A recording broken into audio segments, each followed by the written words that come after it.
I think this is a tremendous opportunity for us. The questions that have been raised about our relationship with Russia going forward deserve the closest of attention, and certainly an attempt to forge a bipartisan consensus similar to what we forged during the Cold War.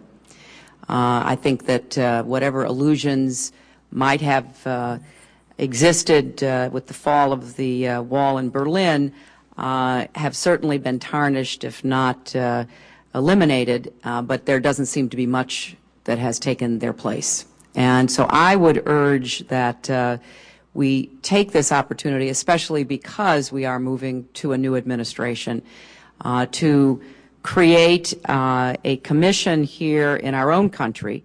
I know that President Saakashvili has called for an international commission, which I hope will be established, and I hope the United States and our NATO allies will promote that vigorously to create such a commission to, in the first place, determine the actual facts, because there is a dispute about the facts which may or may not be real, but has certainly infected the dialogue and will therefore impact whatever thinking we have going forward.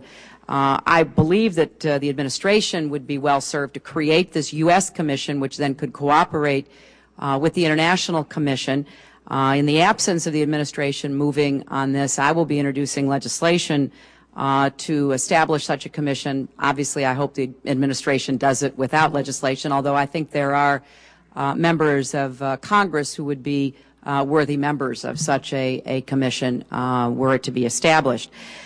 I also think that as we promote the idea of the International Commission, it would be important to keep up a dialogue with Russia. To that end, I am somewhat troubled by the withdrawal from the non-proliferation efforts that we were engaged in. I think we ought to be able to hold competing thoughts in our mind at the same time. Is Russia more aggressive? Are they more intent upon pursuing their own interests as they define them territorially, economically, politically? Of course they are. I don't know why anybody's surprised about that. But therefore, rather than seeking to isolate them, which I think is not a smart proposal, we should be much more strategic. And I don't know that it's in our interests for the administration to withdraw the non-proliferation agreement that you had negotiated. So I hope that we can take this opportunity to really think deeply about what deterrence in the 21st century means, what our geopolitical interests are. I think Senator Webb and Senator Warner raised good questions about NATO. I probably disagree with where their questions are leading, but I think it's a fair game for us to debate and discuss that. I want to turn to General Paxton and General Flynn and ask either or both of you, were you surprised by the outbreak of these hostilities in Georgia? General Paxton, General Flynn. Senator Clinton, as we said earlier, we tracked the, in quote, if you will, peacekeeping force that was there and the buildup of forces. You can always, I guess, reasonably expect something could happen, but in terms of the speed with which it happened and the extent that it came, as Ambassador Edelman said, it was disproportionate to us. We knew that there was a buildup of forces north of the Roki Tunnel in Russia. We knew that there had been some summer exercises, which is not out of the norm, and we knew that they have the potential to do things, but we had neither the expectation that it was going to happen to that degree and certainly to that size and speed. Did you also track the railroad construction and the reinforcement of infrastructure like the depots to facilitate the movement of heavy equipment? Yes, ma'am. To answer your first question, personally, yes. I was surprised the disproportionality, the duration, and what I would say is the sort of their tactical commitment to what they eventually achieved. The hindsight, from my perspective, because just coming into this, when we look at what preparations and the exercise that was conducted started on about the 15th of July, didn't end until about the 3rd of August.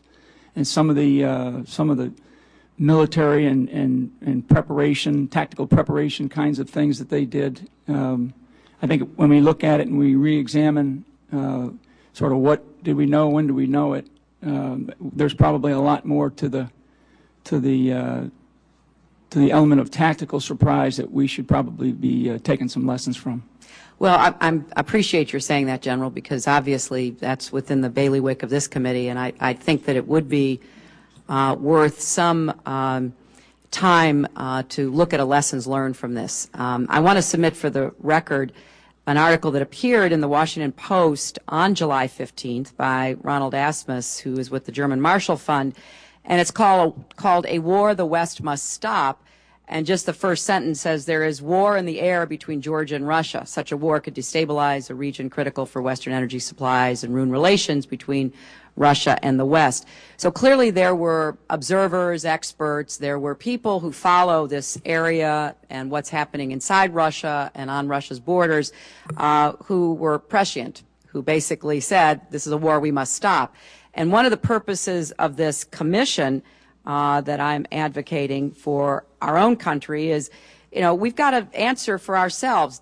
Did we embolden the Georgians in any way? Did we send mixed signals to the Russians?